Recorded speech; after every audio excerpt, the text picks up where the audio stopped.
کیا اذان سے پہلے بلند آواز میں درود پڑھنا بدعت ہے؟ وہ بھی مانتے ہیں کہ یہ ہمیشہ نہیں تھا، ہم نے ابھی کیا ہے، بدعت تو مانتے ہیں، لیکن وہ علامت رکھنا چاہتے ہیں، جیسے کہ آپ کہتے ہیں لا حول ولا قوت الا باللہ سے شیطان بھاگ جائے، لہذا وہ چاہتے ہیں دوسرے لوگ بھاگیں یہاں سے، یہاں نہ آئے مسجد میں، خواہ یہاں آ کر ہماری چودراہٹوں میں خلل ڈالیں گے، یہ مسجد فلاں حنفیہ غوثیہ فلاں ہے لکھا موٹا سا ہو تو وہاں بھی ویسے بھاگ جائے گا، وہاں سے پاس نہیں آئے گا۔ تو یہ در حقیقت وہ شیطانوں کو بھگانے کے لیے اور اپنے چودراہٹوں کو مستحکم کرنے کے لیے انہوں نے شاعر بنا رکھے۔ اس کا علاج کیا ہے؟ فتویٰ میں دے دوں گا، کیا فائدہ ہو جائے گا؟ کچھ بھی نہیں ہوگا۔ آخر وہ بھی یہ تو نہیں کہتے کہ ہمیشہ سے تھی اذان کے اندر، یہ صحابہ کے دور میں ہوتی تھی، یہ اذان اس طرح پڑھی جاتی تھی اہل تشیع سے۔ اب جا کے معلوم ہوا ایران میں وہ اذان میں وہ الفاظ نہیں کہتے جو یہاں کے شیعہ کہتے ہیں کہ حضرت علی رضی اللہ تعالیٰ عنہ جو ہے وہ حضور کے خلیفہ بلا فخر ہیں۔ بلا فخر ہونے کے معنی یہ ہو گئے کہ حضرت ابوبکر، حضرت عمر، حضرت عثمان تینوں کی خلافت زیرو ہو گئی اور اول روز سے خلیفہ حضرت علی۔ یہ الفاظ یہاں والے کہتے ہیں، وہاں والے نہیں کہتے۔ وہاں والے یہ کہتے ہیں جو الفاظ ہم کہتے ہیں کہ علی ولی اللہ ہے، امیر المومنین ہے، اس کو بھی ہم کہتے ہیں مستحب ہے، لازم نہیں ہے، یہ ان کا فتویٰ ہے مستحب۔ اچھا اس میں ہمیں بھی اس اعتبار سے کوئی اعتراض نہیں کہ ہم بھی امیر المومنین مانتے ہیں حضرت علی کو رضی اللہ تعالیٰ عنہ، ہم بھی انہیں ولی اللہ مانتے ہیں، اس میں کیا شک ہے؟ صحابی ولی اللہ۔ اس ولایت کے اوپر اگلے درس میں گفتگو ہوگی، یہ نوٹ کر لیجئے، اس لیے کہ اس آیت الکرسی کے بعد اگلی دو آیتیں جو ہیں وہ ولایت کے موضوع پر ہیں۔ اللہ ولی الذین آمنوا یخرجهم من الظلمات الى النور والذین کفروا اولیاءهم الطاغوت یخرجونهم من النور الى الظلمات۔ تو اس پر گفتگو ہوگی۔ تو اولیاء اللہ جو ہے حضرت علی کیا ولی نہیں ہے؟ یقیناً بہت بڑے ولی اللہ ہیں۔ تو یہ لیکن آیا اذان میں یہ کہنا چاہیے تو وہ بھی کہتے ہیں کہ یہ کوئی ہمارے نزدیک واجب نہیں ہے۔ تو یہ جب ان سے علماء سے بات کریں گے تو وہ بات کچھ اور کرتے ہیں، ان کے عوام اور جہلاء کا جو طرز عمل ہے وہ کچھ اور، اور وہ وہی ہے کیونکہ میرا ایک لفظ آپ پڑھتے ہوں گے، میرے انٹرویوز میں بار بار آیا، اگر کہ مجھے اندیشہ ہے کہ میرے اوپر فتوے لگنے شروع ہو جائیں گے، میں یہ کھل کر باتیں کہہ رہا ہوں۔ ہمارے ہاں فرقوں کی حیثیت کیا ہے؟ یہ مولویوں کی ٹریڈ یونینیں ہیں، جیسے پیشے ہوتے ہیں، اس لیے کہ ہم نے دین کو پیشہ بنا لیا۔ اسلام میں دین کا کوئی پیشہ نہیں۔ مسلمان کو قابل ہونا چاہیے کہ اسے مسجد میں آئے ہیں اسے آگے کر دیا جائے، نماز پڑھائے۔ مسلمان کو اس قابل ہونا چاہیے اپنی بچی کا خود نکاح پڑھائے۔ مسلمان کو اس قابل ہونا چاہیے اپنے باپ کا جنازہ خود پڑھے، لیکن ہم نے تو چونکہ یہ کرنا ہی نہیں، لہذا ہم نے مولوی پاس رکھے ہیں اور ان کو ہم نے پیشہ بنا دیا۔ جب پیشہ ہو گیا تو پیشہ ورانہ چشمت، یہ تو ہے پروفیشنل جیلسی۔ کاروبار میں تو پھر رقابتیں ہوں گی، وہ رقابتیں ہیں۔ اب ہر ایک نے اپنا ٹریڈ یونین کا ٹریڈ نشان بنا رکھا، ٹریڈ مارک، ہم فلاں ہیں، ہم فلاں ہیں، ہم فلاں ہیں۔ یہ سارے دھندے جو ہیں ان کی جڑ کٹے گی کس سے؟ عربی سیکھو، پڑھے لکھے لوگ اسے لازم کریں اپنے اوپر کہ خود عربی سیکھیں، دین کا کم سے کم اتنا علم حاصل کر لیں۔ پڑھا لکھا آدمی اس قابل ہونا چاہیے کہ نماز پڑھائے، کیوں نہ؟ تاکہ یہ جو ہمارے یہاں ایک سول سروس بن گئی ہے اس کو ہم، یہ ہوگا اس کا اصل حل۔ اور فتویٰ میں لگا دوں کہ یہ جائز ہے یا ناجائز ہے یا بدعت ہے یا سنت، اس سے کچھ حاصل نہیں ہوگا۔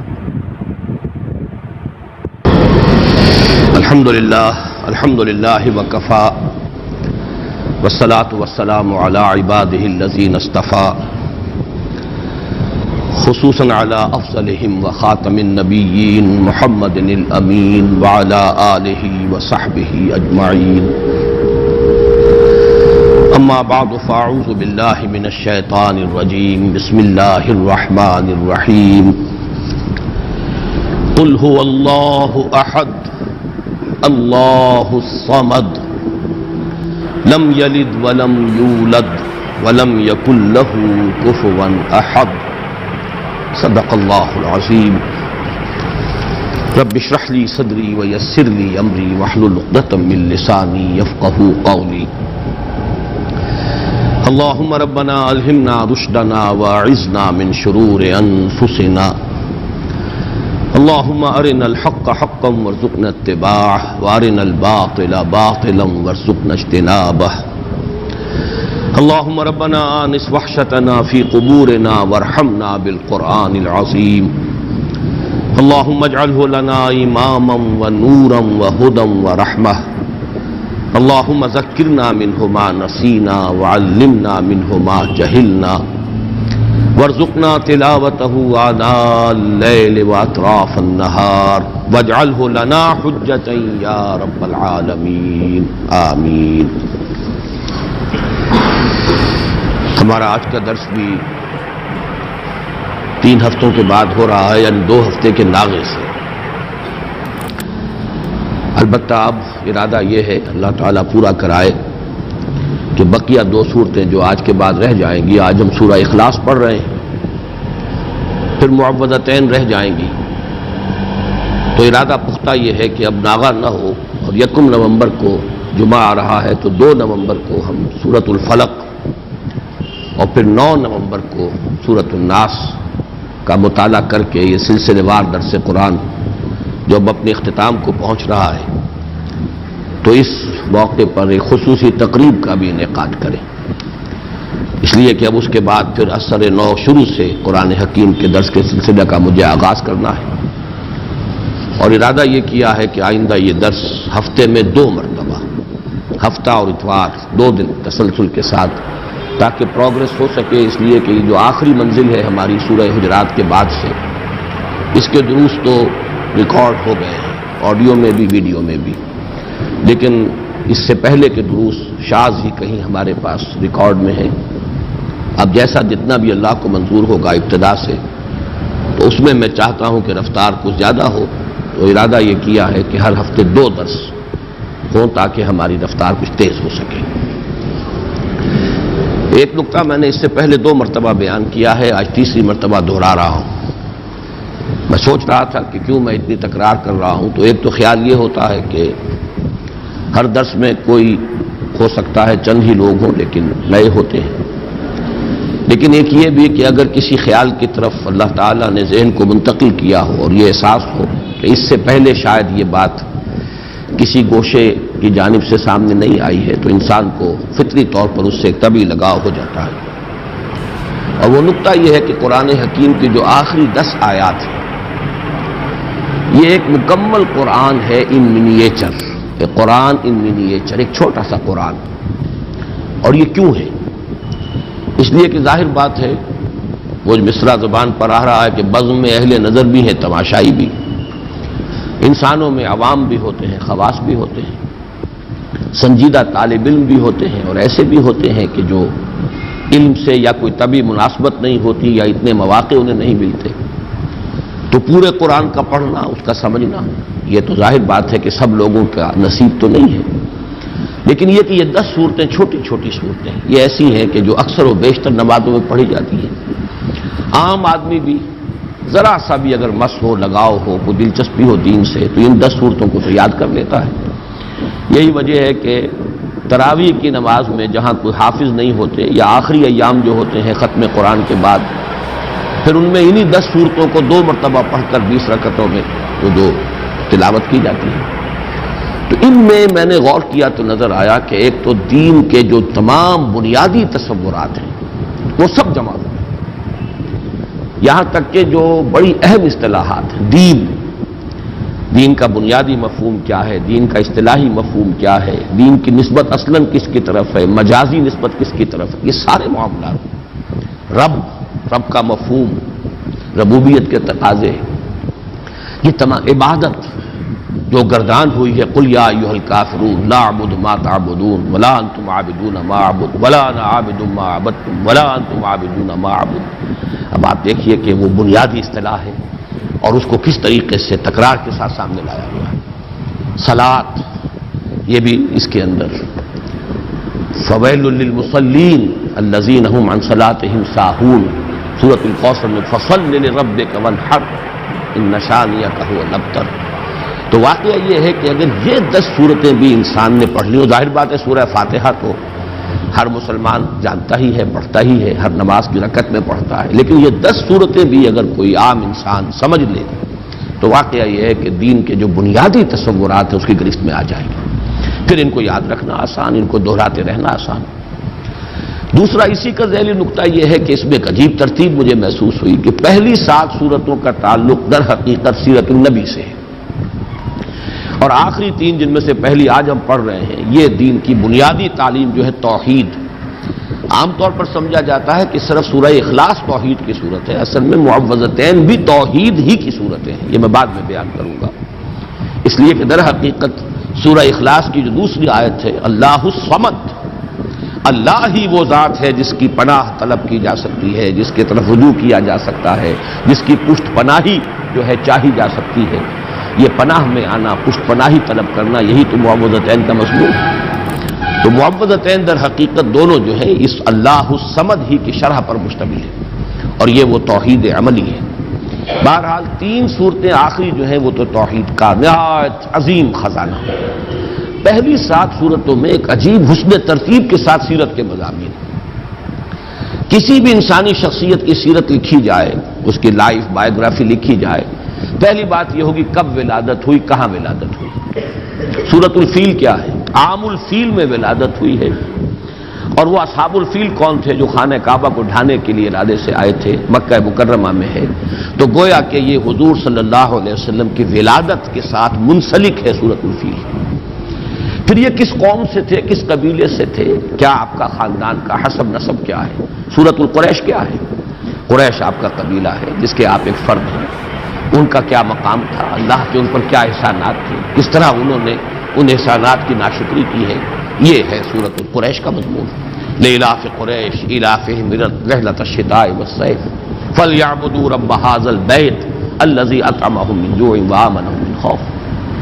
پھر تیسری صورت، جس ماحول میں آپ پیدا کیے گئے، جہاں آپ کو اپنا عظیم فرض منصبی ادا کرنا تھا، اس کے کردار اور اخلاق کا عالم کیا تھا، یہ جو سورہ مبارکہ ہے۔ أرأيت الذي يكذب بالدين فذلك الذي يدعو اليتيم ولا يحض على طعام المسكين فويل للمصلين الذين هم عن صلاتهم ساهون الذين هم يراءون ويمنعون الماعون۔ یہ سارا کس کا بس بیان ہو رہا ہے؟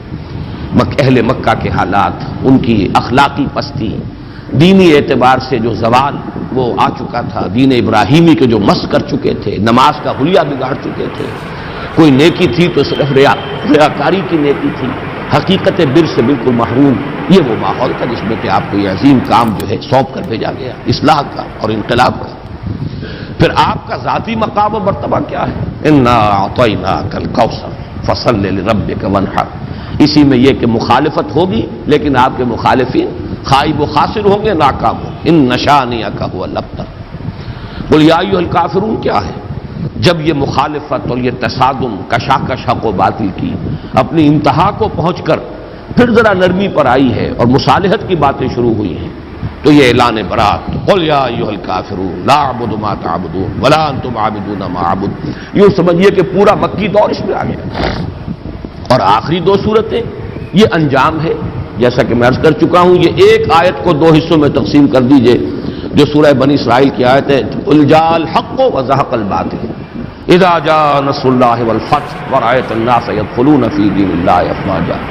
اس میں حضور صلی اللہ علیہ وسلم کی حیات طیبہ کے آخری دور کا نشان ہے، اور یہ کہ جو آپ کے سب سے کٹر دشمن تھے، سب سے زیادہ معاند ابو لہب اور اس کی بیوی، عورتوں میں سر فہرست ام جمیل، اور مردوں میں سب سے زیادہ جس کے لیے میں نے وہ بڑے ثقیل الفاظ بھی آپ کو سنائے تھے، جو کہ یوں سمجھیے کہ نکما ترین انسان جو ہو سکتا ہے، پست ترین اخلاق کا اور سخت ترین مخالف اور قریب ترین عزیز، یہ سارے ترین جمع کیجئے تو وہ ایک شخص بنتا ہے ابو لہب، لیکن اس کے ہاتھ ٹوٹ گئے، وہ برباد ہو گیا، وہ تباہ ہو گیا۔ یہ در حقیقت ان چاروں کو جمع کیا جائے، یہ جو دونوں میں نے آپ کو صورتیں بیان کی ہیں، تو یہ ہے در حقیقت نبی اکرم صلی اللہ علیہ وسلم کے مشن کا وہ آخری وقت کہ آپ کا وہ مشن مکمل ہو۔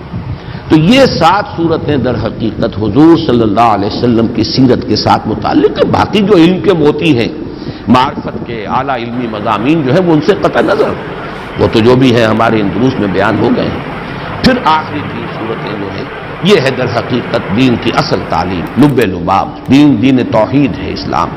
توحید 4 آیات میں سورہ اخلاص کے، اور پھر توحید ہی کا ایک عکس ہے، اور یہ توحید کیا ہے؟ توحید فی التعوذ، تعوذ پناہ صرف ایک کی طلب کی جائے، جیسے آپ کو معلوم ہے کہ توحید ہی کا تقاضا توکل، توحید فی التوکل، بھروسہ سوائے اس کے اور کسی پر نہ ہو، اللہ تتخذوا من دونی وکیلا۔ اسی طرح یہ توحید تعوذ میں کس سے پناہ طلب کرو گے؟ استعاذہ، کون تمہیں پناہ دینے کی قدرت رکھتا ہے؟ قل اعوذ برب الفلق قل اعوذ برب الناس۔ تو یہ چند نکات ہیں کہ جن کی طرف ذہن منتقل ہوا اور میں نے چاہا کہ آج پھر آپ کے سامنے بیان کروں۔ ایک دوسرا اہم مضمون جو میں بیان کرتا چلا آ رہا ہوں وہ یہ ہے کہ ان 10 صورتوں کے اندر ترتیب یہ ہے کہ پہلی 4 صورتیں تو نمایاں طور پر جوڑوں کی شکل میں، سورۃ الفیل، سورۃ القریش، وہ سمجھیے ایک ہی مضمون ہے، ایک ہی تصویر کے 2 رخ ہیں۔ پھر اسی طریقے سے اس سے اگلی صورت جو ہے وہ ارایت الذی یکذب بالدین، سورہ معون اور سورہ کوثر، یہ بھی ایک ہی تصویر کے 2 رخ ہیں۔ ایک کردار وہ ہے جن سے ثابتہ ہے محمد الرسول اللہ صلی اللہ علیہ وسلم کو، ایک مقام اور مرتبہ ہے محمد الرسول اللہ کا، یہ بھی ایک ہی مضمون ہے، جوڑا ہے۔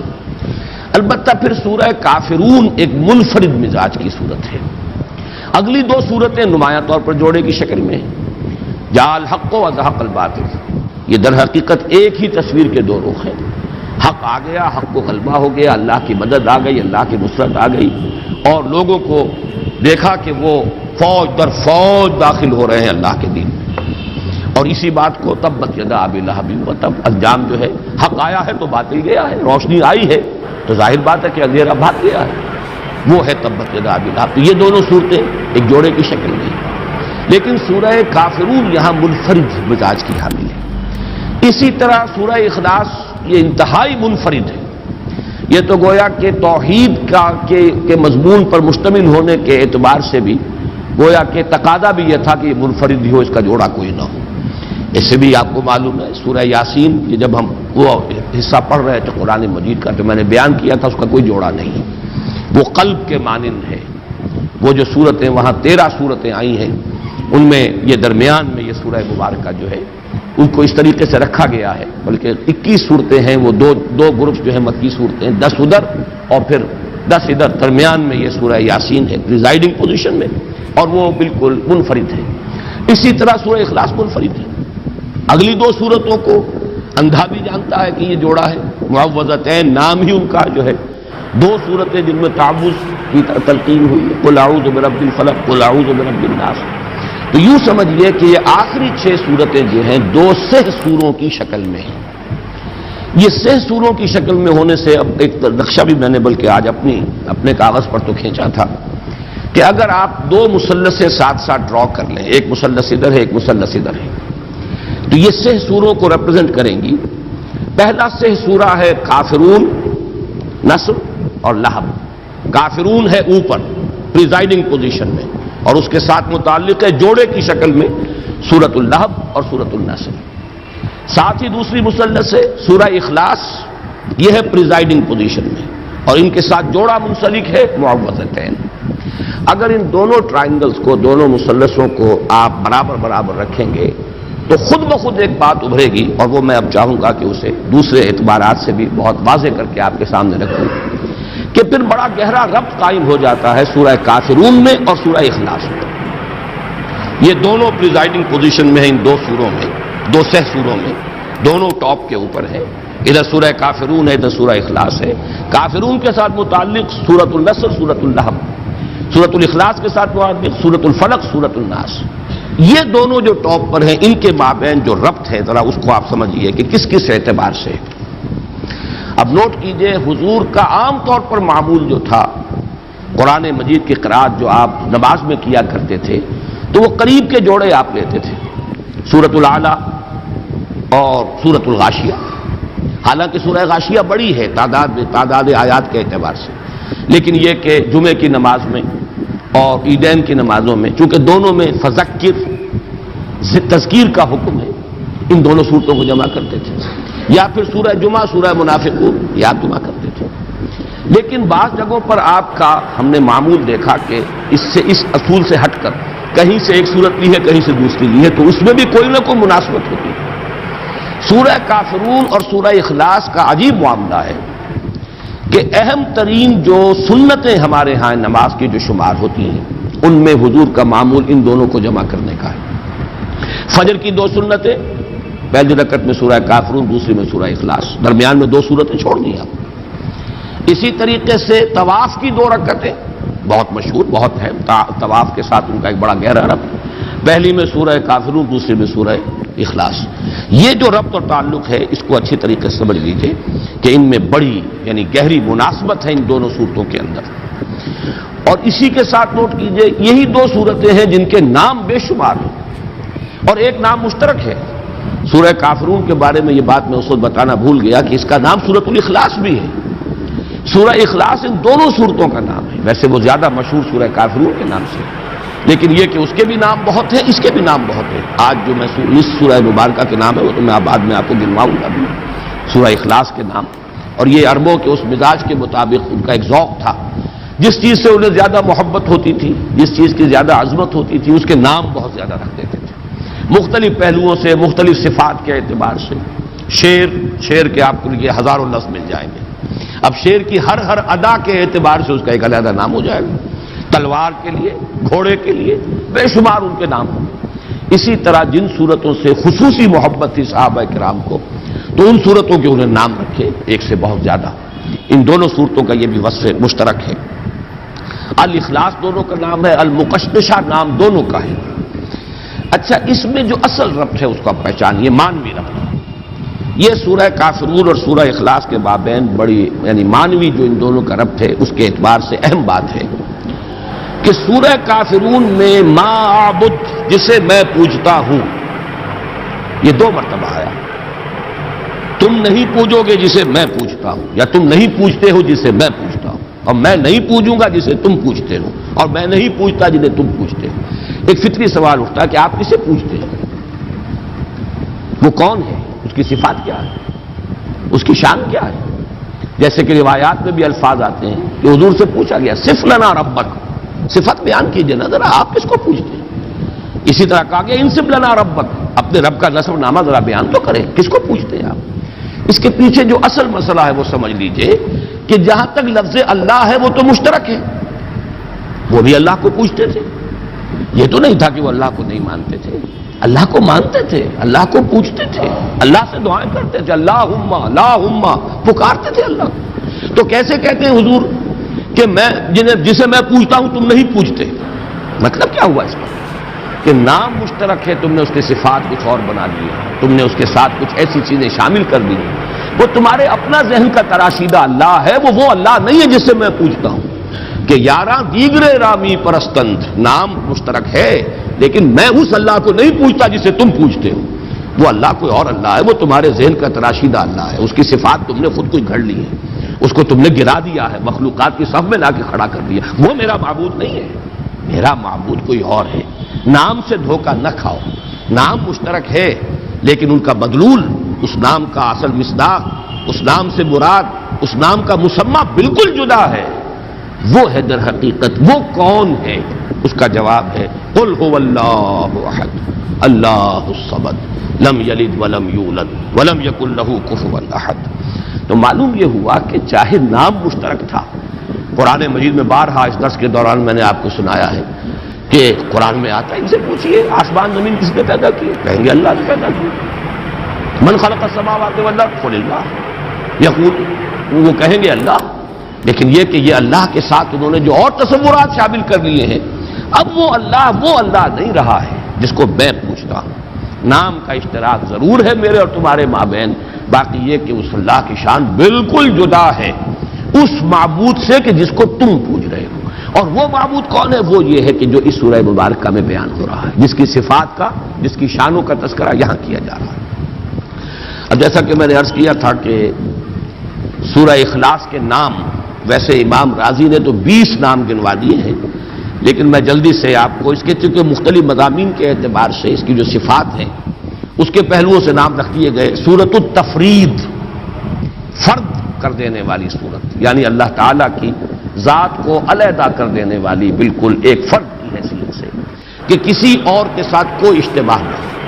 سورۃ التجرید، مجرد کر دینے والی، تمام وہ صفات جو ہے کہ جن کے ساتھ متصف کر دیا گیا ہے دوسرے الہہ کو، ان سب سے علیحدہ کر دینے والی. سورۃ التوحید، سورۃ النجات، سورۃ الولایہ، سورۃ النسبہ، سورۃ المعرفہ، سورۃ الجمال، سورۃ المقشقشہ، سورۃ الصمد. یہ بھی نوٹ کیجئے پورے قرآن حکیم میں چونکہ صرف یہی سورہ مبارکہ ہے جس میں الصمد کا لفظ آیا ہے. بلکہ نہ اس مادے سے کہیں کوئی لفظ آیا ہے، نہ کوئی نکرہ، نہ کوئی معرفہ، نہ کوئی اس سے مشتق، بلکہ اس مادے سے بس یہی ایک لفظ آیا ہے جو سورہ مبارکہ میں السبت۔ تو سورۃ السبت، سورۃ الاساس، یہ مختلف نام ہے، اور جیسا کہ میں عرض کر چکا ہوں یہ ہے اصل میں اس بنیاد پر کہ عربوں کا مزاج تھا، یہ در حقیقت ان کے بہت ہی زیادہ یعنی قادر الکلام ہونے کا ایک مظہر ہے، ان کے اندر جو فصاحت و بلاغت کا ایک خاص ذوق تھا کہ اب ایک ہی شخص ہے فرض کیجئے، لیکن اس کے بہت سے اس کی صفات ہوں گی، اس کی شانیں، اس کی ادائیں، تو ہر ادا کے حوالے سے اس کا ایک علیحدہ نام، اس صفت کے حوالے سے اس کا نام، جیسے کہ آپ کو معلوم ہے خود اللہ تعالیٰ کے نام تمام کے تمام صفاتی ہیں، اللہ کی ہر صفت کے ساتھ الف لام جوڑ دیجئے تو وہ اللہ تعالیٰ کا نام بن جاتا ہے۔ تو اس اعتبار سے جن چیزوں سے محبت زیادہ ہوتی تھی، جس سے عقیدت ہو یا جس سے کی عظمت کا کوئی دل میں نقش قائم ہو، اس کے لیے وہ بہت سے نام رکھ دیتے تھے۔ ایک یہ کہ اس سورہ کا زمانہ نزول کیا ہے، یہ بھی ایک اہم مضمون ہے۔ یہ سورہ مبارکہ ان چند صورتوں میں سے ہے جن کے بارے میں بالآخر یہ کہا گیا کہ یہ 2 مرتبہ نازل ہوئی، اس لیے کہ بہت سی روایات ہیں جو اس طرح دلالت کرتی ہیں کہ یہ مکی صورت ہے، اس لیے کہ مشرکین مکہ نے سوال کیا تھا کہ صف لنا ربک یا انصب لنا ربک، ذرا بیان کیجئے کیا آپ کس کو پوجتے ہیں؟ آپ کہتے ہیں کہ میں نہیں پوجتا اسے جنہیں تم پوجتے ہو، اور تم نہیں پوجتے اسے جسے میں پوجتا ہوں، تو آپ کسے پوجتے ہیں؟ ہمیں ذرا بیان کیجئے اس کی شان کیا ہے، اس کی صفات کیا ہے۔ تو اس اعتبار سے مکے میں ہی یہ سورہ مبارکہ نازل ہوئی، بہت سی اس کی جو ہے وہ روایات موجود ہیں۔ بعض روایات یہ کہ یہود نے سوال کیا تھا کہ آپ اللہ کی توحید کا اور اللہ کو پر ایمان لانے کی جو دعوت دے رہے ہیں تو کیا صفات ہے اس کی، تو یہ سورہ مبارکہ نازل ہوئی۔ تو یہ مختلف روایات ہیں، اور اس پر میں سمجھتا ہوں کہ حق ادا کر دیا ہے مولانا مودودی مرحوم نے، تفہیم القرآن ہے اس کا جو اب ہر سورت کا وہ ایک مقدمہ لکھتے ہیں، تو تمام روایات جمع کر دی ہیں، اور پھر ایک بہت ہی اہم اور بہت فیصلہ کن قول فیصل جو ہے انہوں نے لکھا ہے، بہت جامع، اور اس سے ثابت یہی ہے، اکثر لوگوں کی رائے بھی یہی ہے، لیکن اس کو بیان کرنے کا اسلوب وہاں پر بہت عمدہ ہے مولانا مودودی مرحوم کا، اور وہ یہ کہ یہ ہے مکی، لیکن چونکہ جب بھی حضور سے پوچھا گیا ہو اللہ کے بارے میں تو حضور نے یہی صورت پڑھ دی، تو مغالطہ ہو گیا لوگوں کو، شاید یہ ابھی نازل ہوئی، اور یہ میں پہلے بھی بیان کر چکا ہوں، جیسے وہ مشہور واقعہ جو حضرت عمر رضی اللہ تعالیٰ عنہ کا حضور کے انتقال کے بعد جو جذباتی ایک کیفیت ہو گئی تھی، اور آپ نے تلوار کھینچ لی تھی اور فرمایا تھا کہ جو کہے گا کہ محمد کا انتقال ہو گیا اسے قتل کر دوں گا، تو ایک خاص جذباتی کیفیت تھی، ایک جذب کا عالم تھا۔ تو اس وقت حضرت ابو بکر رضی اللہ تعالیٰ عنہ نے جب کھڑے ہو کر خطبہ دیا ہے، من کان یعبد محمدا فإن محمدا قد مات ومن کان یعبد اللہ فإن اللہ حی لا یموت، اور پھر آیت پڑھی وما محمد الا رسول قد خلت من قبلہ الرسل افإن مات او قتل انقلبتم علی اعقابکم۔ تو حضرت عمر اپنا یہ تاثر بیان کرتے ہیں کہ مجھے محسوس ہوا جیسے یہ آیت مبارکہ ابھی نازل ہوئی۔ اب ظاہر بات ہے حضرت عمر کا معاملہ تو اور ہے، وہ تو قرآن کے جاننے والے اور قرآن کے عالم تھے، انہیں معلوم تھا یہ کہ آیت کب نازل ہوئی ہے، لہذا انہوں نے تو الفاظ یہ کہ گویا کہ ابھی نازل ہوئی ہے، یعنی اس وقت کا تاثر اتنا گہرا ہوا اس آیت کے پڑھنے کا، جو حضرت ابو بکر نے جب اس کا حوالہ دیا تو تاثر اتنا گہرا تھا خود حضرت عمر کے دل پر کہ آپ فرماتے ہیں کہ میں نے محسوس کیا کہ گویا یہ آیت ابھی نازل ہوئی۔ لیکن عام لوگوں کا تصور، ظاہر بات ہے کہ ہر شخص کو قرآن کا اتنا جاننے والا نہیں تھا، کتنے لوگ تھے کہ جن کے پاس قرآن مجید پورا موجود بھی نہیں تھا، مصحف کہاں تھے، یہ مصحف کی شکل میں تو حضرت ابوبکر کے زمانے میں جمع کیا گیا، ورنہ باقاعدہ ما بین الدفتین کتابی شکل میں حضور کے زمانے میں قرآن تھا ہی نہیں۔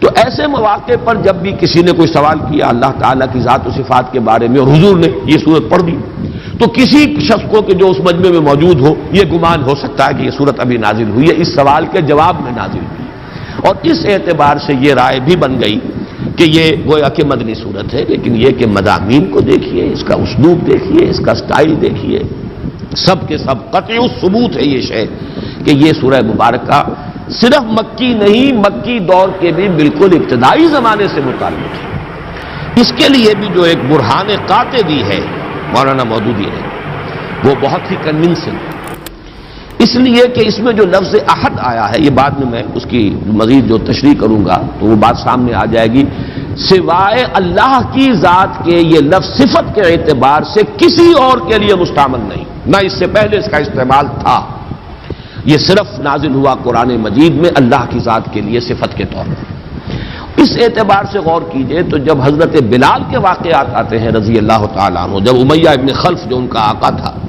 جب انہیں سخت سزائیں دیتا تھا اور جب تپتی ہوئی زمین پر لٹا کر اور ایک بھاری پتھر سینے پر بھی رکھ دیتا تھا اور اوپر سے آگ برسا رہا ہوتا تھا مکے کا سورج، اس وقت بھی ان کی زبان سے لفظ نکلتا تھا احد احد احد احد احد احد، وہ کسی درجے میں بھی کمپرومائز کرنے کے لیے تیار نہیں۔ تو یہ احد اس وقت جو ان کی زبان سے نکل رہا ہے، یہ قطعی ثبوت ہے اس کا کہ یہ سورہ مبارکہ اس وقت نازل ہو چکی تھی، اور اسی کے حوالے سے قل هو اللہ احد اللہ الصمد، تو یہ احد کا لفظ جو ہے یہ تو بڑی قطعی میں سمجھتا ہوں کہ دلیل ہے اس بات کی کہ حضرت بلال، یہ سن 4 یا 5 کا واقعہ، یہ تعذیب المسلمین کا آغاز سن 4 میں ہوا ہے، سن 5 میں وہ اپنے عروج کو پہنچ گیا، پرسیکیوشن مسلمانوں کی، اور ان میں ظاہر بات ہے کہ سب سے زیادہ جو بھی اس کا نشانہ بنے اس تشدد کا، وہ غلاموں کے طبقے سے جو لوگ ایمان لائے تھے، تو یہ وہ دور ہے۔ تو اس سے یہ ثبوت اس کا بالکل واضح طور پر مل گیا کہ یہ مکی صورت ہے، البتہ چونکہ اس کا بہت سے مواقع پر حوالہ آیا ہوگا بالکل فطری طور پر کہ جب بھی اللہ کی ذات و صفات کا معاملہ زیر بحث آیا، یقیناً حضور نے یہی سورہ مبارکہ پڑھ دی، اور یہی سب سے مختصر صورت بھی ہے اور بہت جامع بھی ہے۔ اس اعتبار سے کچھ حضرات کو اگر یہ مغالطہ ہو گیا ہو کہ یہ مدینے میں نازل ہوئی ہے تو وہ بات قرین قیاس سے سمجھ میں آتی ہے۔ ایک اور موضوع میں چاہتا ہوں وہ بھی آپ کے سامنے واضح ہو جائے، پہلے بھی میں نے کہا لفظ استعمال کیے، جس چیز سے عربوں کو خاص محبت ہو جاتی تھی اس کے نام بہت سے رکھتے تھے، اس سورہ مبارکہ سے صحابہ کرام کو جس درجے شغف تھا، جتنی محبت تھی، اس کے ضمن میں کچھ واقعات بیان ہوئے۔ ایک روایت کے جو بخاری اور مسلم دونوں میں ہے اور اس کی راویہ ہیں حضرت عائشہ صدیقہ رضی اللہ تعالی عنہا، اس میں واقعہ بیان ہوا ہے کہ حضور نے کوئی دستہ بھیجا کسی مہم پر، اور ایک اس کے سردار ظاہر بات ہے امیر تھے، امیر الجیش، اب جہاں بھی نماز پڑھی جاتی تھی تو وہی امیر امام بھی ہوتے تھے، تو وہ ہر رکعت میں چاہے اور قرآن مجید کا کوئی حصہ پڑھے لیکن آخر میں قل هو اللہ احد ضرور پڑھتے تھے۔